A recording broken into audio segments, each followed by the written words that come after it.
area around El Dakrur mountain in Siwa is famous for its sand dunes and its good quality of sand. That's why patients suffering from rheumatism come and get cured here. So these curing areas are set in the open air, where some pits are dug in the ground like this one and the others around me, behind me and around me. So the patient get buried here in the sand for almost 20 minutes only in a certain part of the year during June, July, August and a part of September. After 20 minutes buried in the heat of the sand, the patients come out, be wrapped by lots of towels, and then he walks to this tent here. The tent is set right beside the pits, and he goes inside the tent and stay inside for a few hours until his body gets used to the temperature, and after that he get dressed and go and take a shower and come back next day to be treated.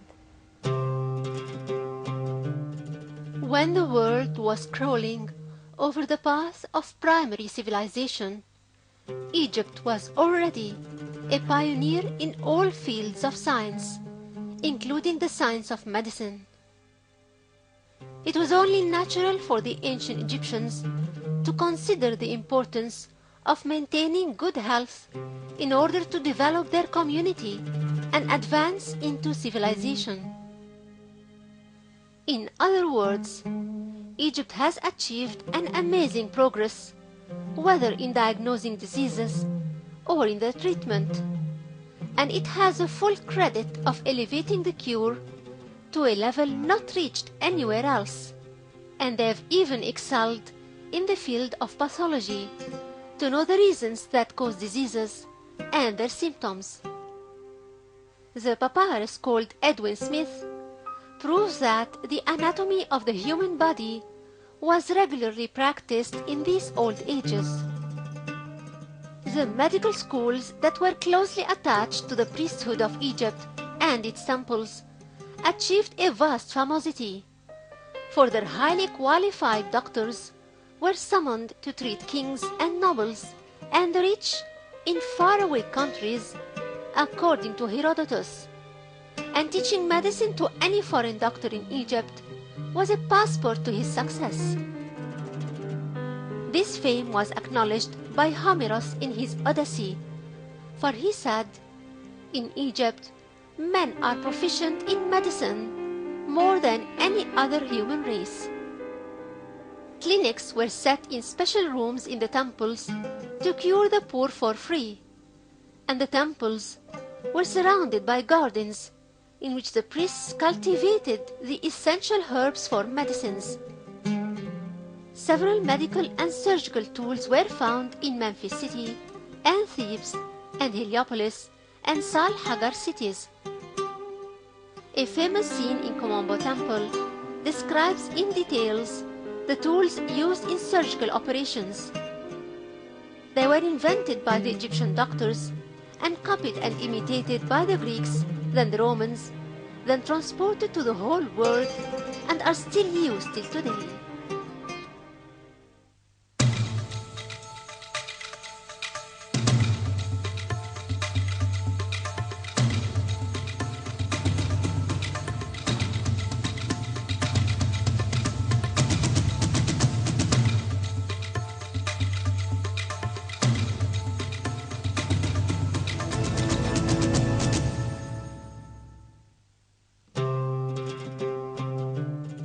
Siwa Oasis is located in an area remote from the cities and the oases of Egypt, for the closest city is 300 kilometers away and is a beach resort called Marsa Matruh. Thus, the oasis inhabitants had to rely on themselves to develop cures quick enough to save the medical critical conditions as soon as possible. These ways and methods of treating diseases goes back to the old religious inherited beliefs. Magic and spells are essential means of calling for divine help, and it's close to truth that the psychological relief of the patient could help in his curing. There are traditional natural recipes prepared by the elder women of the oasis and dedicated for curing body aches. This includes headache and cold and flu, and ears and back pain, and wounds and diarrhea, and constipation and allergy, in addition to eye diseases and stomach burn. As for rheumatoid and rheumatism, that's a completely different story for curing. The patients of Siwa Oasis who suffer from rheumatic pain and rheumatoid and joints ache and spinal column aches and obesity, and those who want to activate the blood circulation, they all seek the sand burial treatment.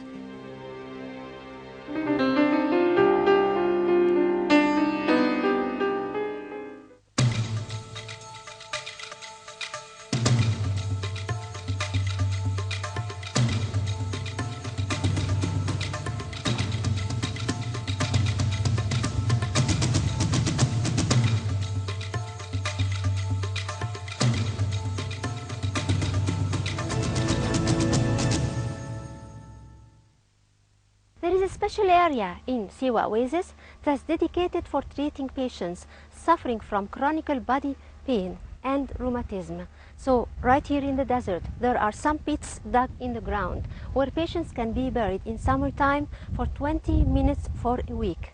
There is a special part for the men here, and right there behind this hut behind me, there is a part for the women who want to be treated, and this method has proven to be very effective. Starting from June and ending in the beginning of September, sand baths are set in the open air and under the direct rays of the hot sun around the area of El Dakrur mountain, where the sand is clean and soft and special for these burials. Special sticks are placed into the sand beside each burial to determine the direction of the sun and the shade. Then a shade is set for protecting the head of the sick person.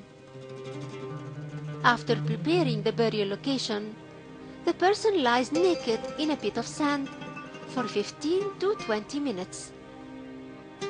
Then he is taken into an adjacent tent that's closed tightly, where he stays for an hour or two.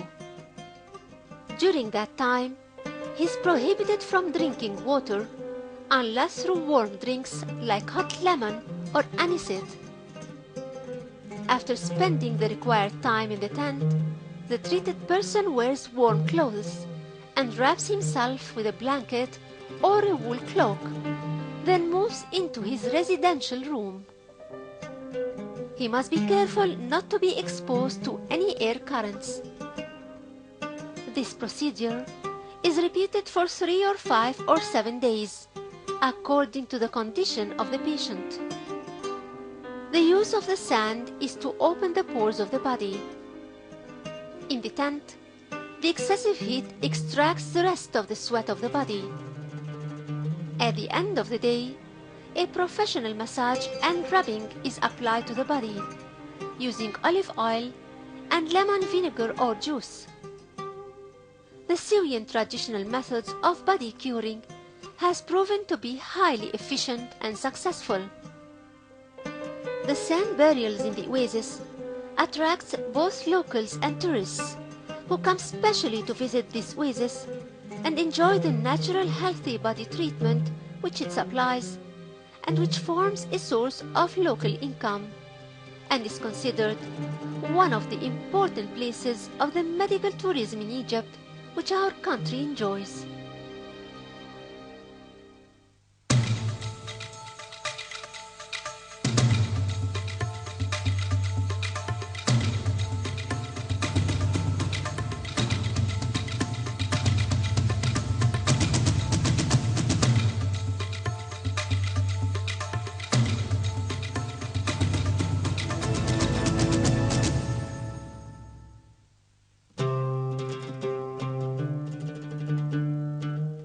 Aswan is a name derived from the ancient Egyptian name Sun, which means the commercial center or the market, referring to its being the center of trade exchange between the north of the Nile Valley or Egypt and the south of the valley, which is Sudan.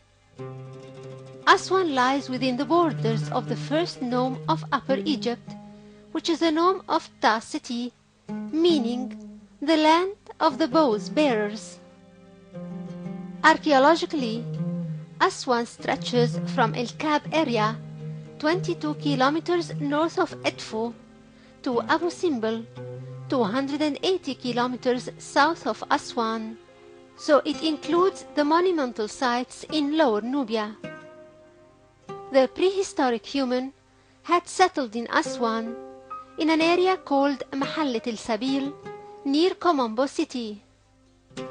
Since the beginning of history, Aswan was a center of attraction to the pharaohs of Egypt for its strategic location between the north and south of the Nile Valley.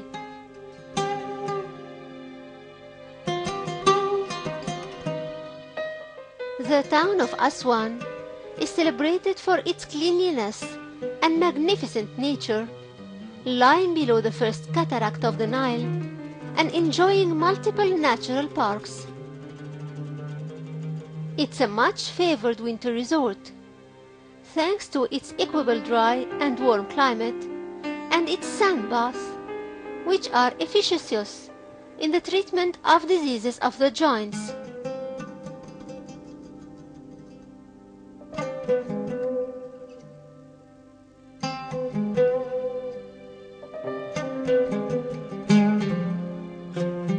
On the west bank of the Nile, and opposite the south end of the Elephantine, is the villa called Nur el-Salam, or the Light of Peace.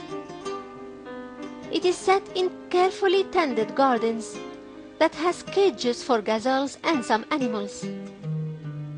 The villa belonged to Aga Khan III, who is called Sultan Muhammad Shah. He was born in Karachi in Pakistan in 1887 and died in 1957 at Versua. He was the spiritual head of the Shiite of Ismailiyah, of a branch called Khojas.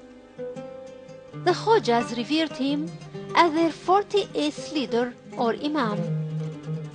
He lived mainly in India and in East Africa. For many years, the Aga Khans spent the winter months at Aswan, seeking relief from a rheumatic complaint. He got himself buried in the warm, dry sand bath of Aswan on the west bank, close to his villa, over a land given to him by the late President of Egypt, Gamal Abdul Nasser. The Aga Khan was married 4 times. His first wife was a Persian, and his second wife was French. The third was Italian, and the final 4th one was French. Her title is a Bijum, and her Egyptian Arabic name is Habiba. She's a former beauty queen, and her name is Yvette Labrousse. She was born in 1906.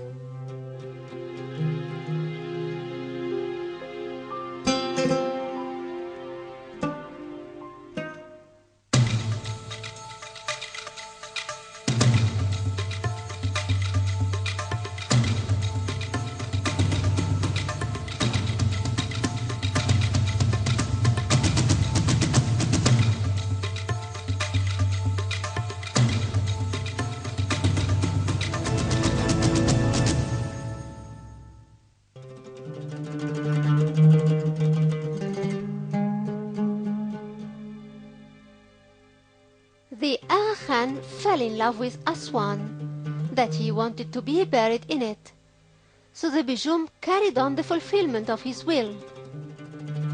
After his death, she chose a location above the villa, situated on the hill with magnificent views, to build him a mausoleum. A steep climb on a stepped path brings the visitor to a spacious esplanade, from which a broad flight of steps leads up to the entrance.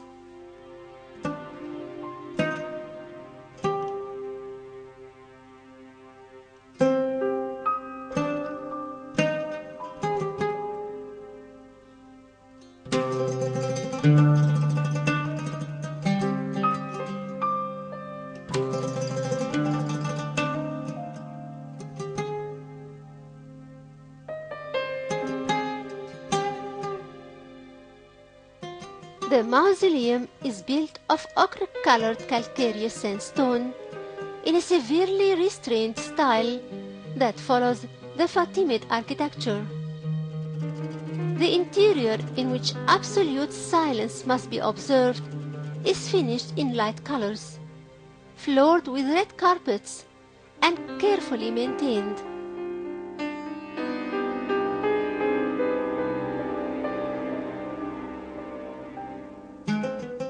Upon the Bijum's instructions, a fresh red rose is laid every day on the sarcophagus, which is made of white marble brought from Italy and decorated with Quranic texts carved in relief. Upon the Bijum's death, and following her will, she was buried next to her husband, the Aga Khan, in his mausoleum.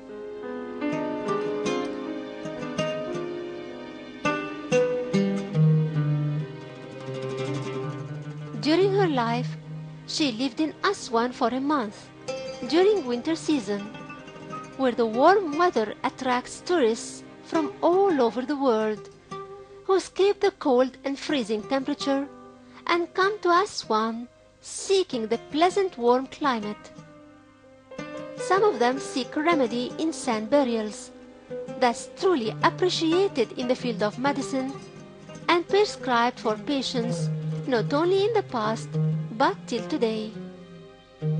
For the kind of remedy that the hot sand of Egypt offers is unmatched, being 100% natural cure for the body, relieving its joints and muscles, and purifying and reinforcing its blood circulation.